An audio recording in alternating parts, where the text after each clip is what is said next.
Hey everybody, I'm Tom Vassell. I'm Joey Evans. And today we're taking a look at the Dungeons & Dragons, the Yawning Portal. Yep. This is, I think, the third Dungeons & Dragons Euro-style game. There might be a few other ones out there. The first was Lords of Waterdeep, and then there was the deck-building one, and there might be another one out there or so, but there's not many.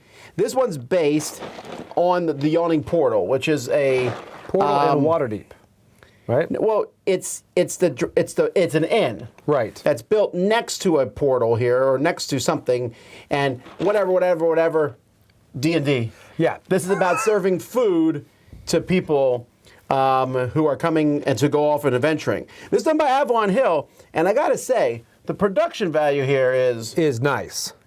like really nice. Yeah, I mean, from the gyms to the little food tokens and stuff, they just feel good. The food tokens almost reminded me of Tidal Blades. Not squishy, but they were just really nice. I really like the components in this. Well, let's take a look at those components. Joey, show us how to play this game. All right.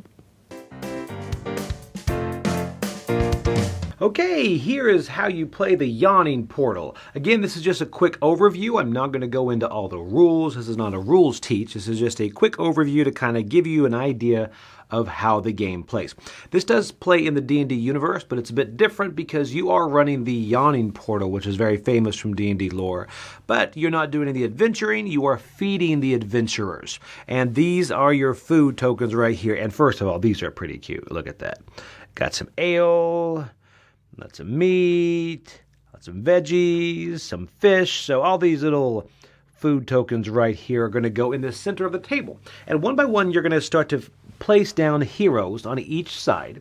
And you are going to try to get them to match the foods that they like. So, for example, everyone's going to start off with the cards. We're set up now here. And here are the different cards. Like right here, she likes the red, blue, and green. They have to be in the right area as well. And this one, just all vegetables, straight across the board. And right here, all fish, straight across the board. Okay? So, you're going to play these cards. So what's going to happen is pretty much on your turn, you've got these cards. You also have goals that are going to go through here, and you've got gems. And I'll show you how to get those as well. And what I do love is it does come with a reference card, so you can remember very quick what you get to do. Right here, this is it. This is what you do on your turn. So I'll go over that with you. First off, you're going to select one of your action tiles to activate, and you're going to keep that in front of you. These are your action tiles. As you activate them, you then are going to flip them. Okay?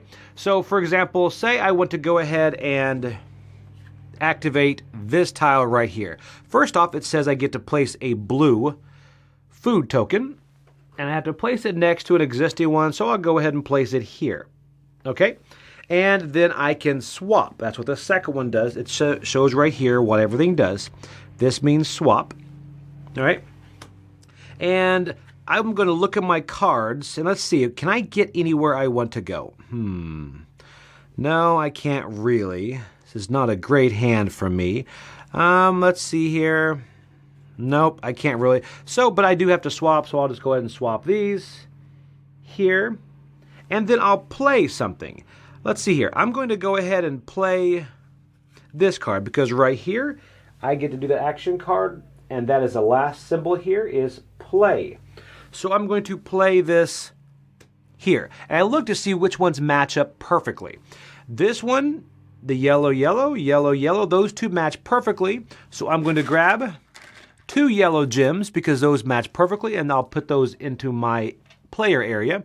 Now, if I would have matched all of these, I would have gotten 3 yellow and 1 red. So, for example, if it looked like this, I would have gotten 3 yellow and 1 red, and I would have also gotten this perfect match bonus here, which is another yellow crystal. So I would have ended with 4 yellow and 1 red, and all those would have gone to me. But now also I had to perform, before I grab those, I should have mentioned before, there is a hero action. So this you do, this says you must draw 2 hero cards, keep one, and remove the other from play. So I grab 2 hero cards, and these are all different areas. I would probably grab here, one from here, one from here, look through here, decide which one to keep this one, and remove the other one from play. So all of these guys have different actions on their cards that you're going to play. So pretty much the whole thing is you're going to play a hero, see if everything matches. If it does, like for instance, if this guy did match, I would get everything there, and I would also flip him over because he is now done. All right, and you're going to do the action. So all these guys have different actions and different bonuses here. One thing that is different is some of the perfect match bonuses are a white diamond. Okay, so white diamonds are here. Now white diamonds are wild, but in a very different way. Once you get a white diamond, you're going to then place it. Like if I got a white diamond, I would then decide to place it with my yellows. Now that is a yellow. I can't move that to another area and make it red. So it is now a yellow. Because at the end you do get victory points, and it's a different type of set collection type thing with that as far as your gems go. So that is the white diamonds. Also something else that is available here is there are potions. Oh, one other thing with the action tile. Let me go back into that instead of jumping ahead. Once you complete your turn, you're going to flip the activated action tile. Okay, so once your turn is done, it's flipped. Now there's something else that you can do the next turn. So every time as you do action tiles, you're going to flip. So it gives different actions available, and some actions are not available to you as you go. And then it will be the next person's turn. So they'll be adding food, growing, and putting other heroes out there. Now, for example, later, say I had this guy is out and he did not have a perfect match. The other person just put these two out. Later, if someone were to play, say, the swap food, if they then swapped these two, they would then get that perfect match bonus, the yellow crystal, and then flip him over. Okay? Also, there's one other way. You'll notice this right here has a potion symbol. This gives you a potion. Actually, this allows you to play a potion. This gives you a potion. And then this potion will be able to be played just to get someone's perfect match bonus. You don't do anything else. You just kind of get the bonus without doing any of the work. So what's going to happen is more and more of these are going to be placed along the table. And you are going to place heroes, not potions, place heroes different areas and trying to get them to match up. So you'll take a look. Nope, doesn't match anything here. And you're going to try to match as many as possible. And if you match them all, you flip them over.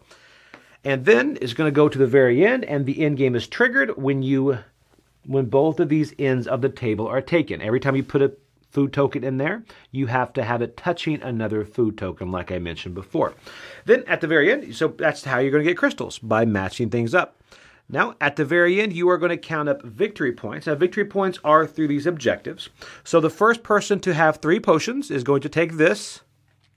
And first to have 6. These are going to change every time, and these also give you victory points towards the end.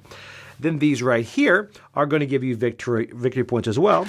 And how? Say I've got 5 of these, and you have got, these are out here.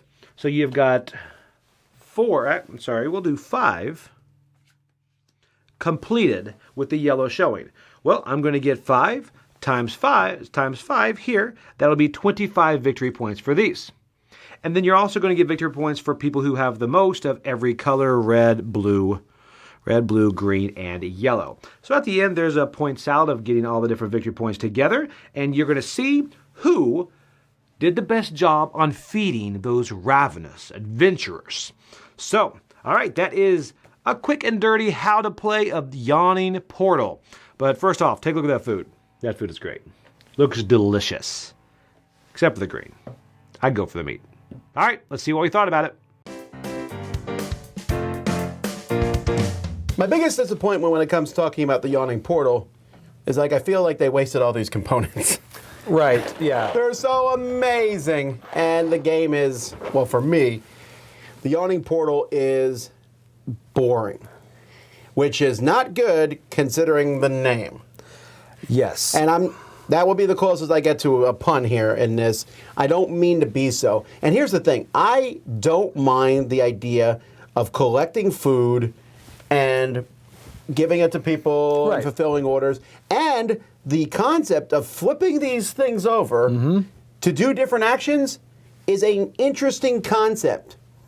But what this game lacks, and it lacks it in a humongous way, is any sort of tension.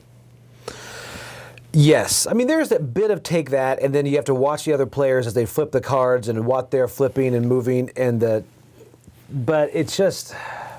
You're building this line of stuff in the middle, which, by the Right. way, I don't find that to be particularly interesting. If you could put the food anywhere, it might be a little more interesting, but you got to put it at the end of the line. Yep. And you have these orders, and essentially, when it's your turn, especially if you play with a lot of players, Right. you then start looking at the board, because there's no reason to look at the board before your turn if you're No. playing with a lot, because it's going to change so much. You look and say, can I fulfill an order? And this game has this thing like, if you make a perfect order, and flip it over, guess what? 90% of orders are going to be perfect. They are. They are.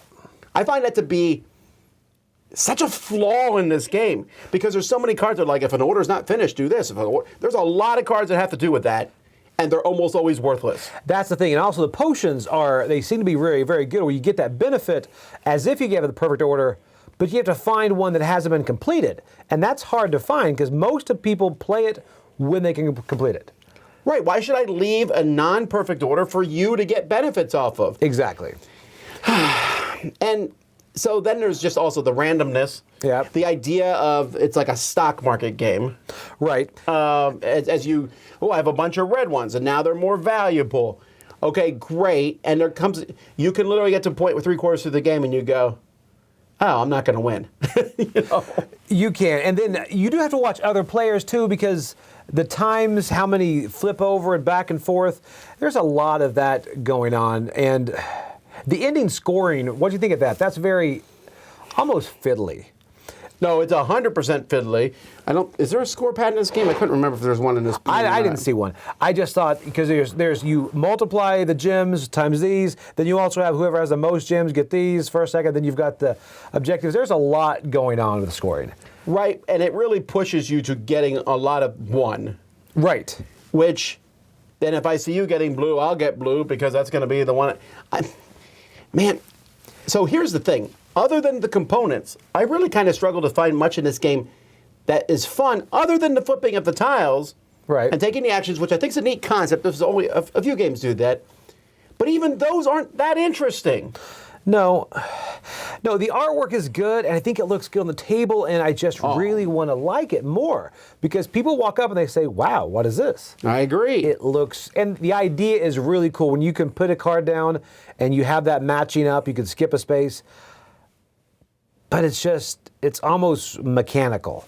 Well, from my end of things, I'm giving this one a 5 because I didn't hate it, Right. but I also didn't find anything that I really enjoyed about it. It felt very mechanical, and I disliked it, but I didn't like. I mean, if I was thrown into a game, I'd go, I guess I'll play it. But I'll tell you this: I think of all the people I played it with, I think my 5 is the highest rating.